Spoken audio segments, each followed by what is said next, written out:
So, I'm going to be doing part two of my presentation. My partner, Mohammed, is doing part one, which will end up being 1 to 7. I'll be doing part 8 to 16. Okay, so for my part going forward, it is what types of violence do women experience? So, women do sadly experience a lot more physical types of violence. It's a lot more serious than as it would be with a male. Okay, so the reports also suggest that women are twice as likely than men to go through physical violence, to report that they're beaten. Reports also suggest that women are more likely to be mentally abused when compared to men. In some reports, they also suggest that women are twice as likely compared to men to be threatened with a weapon, whether it be a knife, gun, fist. So, what type of violence do men experience? It's a good question, right? So, men are far likely to experience a serious type of violence. 51% of men in violent relationships report that they're being slapped. So 56% of men in violent relationships report that they're being hit with objects being thrown at them. As well as another 51% of men in violent relationships, they can report being hit, kicked, slapped, bit. So, who are the people that are affected directly by this form of abuse? So, the people that could be and are affected by that directly are going to be the victim. In most cases in the family households, it's usually the kids that are affected as well.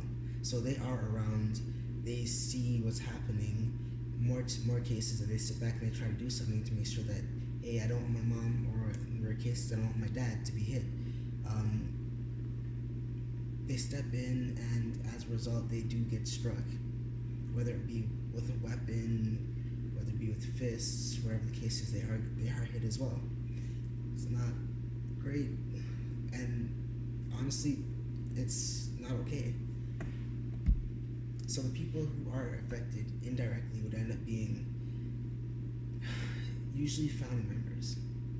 It'd have to be children as well, in a certain case where if the children didn't step in and do something, they see their parent, they see their parent being abused, and they turn around and say, well, maybe that's okay to do because he did it, or my dad did it, or in rare cases, again, my mom did it.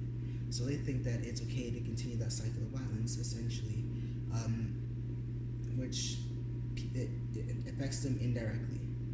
Other people who can be affected indirectly would end up being family members. They are affected indirectly because, again, if the person's being hit, struck, they might not know until it's too late, until the circumstances have definitely overwhelmed themselves, and they see a black eye, or worse, they see bruises, like cuts, and physical abuse done to their family member. And it's no behavior that's ever welcomed. So, what are some of the reasons women are unable to leave violent relationships? So, again, based on what we've done research on, it is their fear of life. So that's one of the main reasons. According to statistics from Canada, between 1991 and 1999, women were strangled by their partner, and it was a high percent. So it was estimated rate of 38.7 million in that 8-year time span, and they feel shame as a contributing factor as well. So they rather heal behind closed doors and sit back and admit that they're being struck by the partner that they decide to choose in that case. They also have a lack of resources. So they don't know how they're going to survive themselves in terms of financial abilities and resources, as well as they don't want to have to sit back and rely on their friends for safe haven, essentially. They don't want to put all that on them. There's also a physiological impact as well um, regarding the spousal abuse.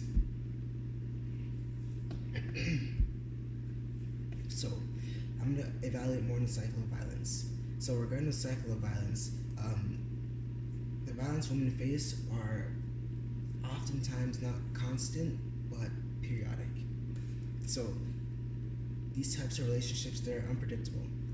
Experts have come up with 3 phases in the cycle of violence, which will be discussed in the next slide.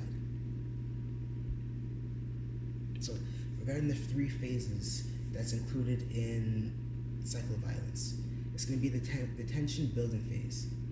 So, in this phase, usually the anger grows inside the abuser, so they have built up resentment, anger, they just have a whole heap of mixed feelings that are ill feelings that they want to get out, but they often get out by beating, slapping, or even verbal abuse, which could be translated into emotional abuse as well. So, the acute battering phase. Violence at this peak, of the phase is basically a physical form.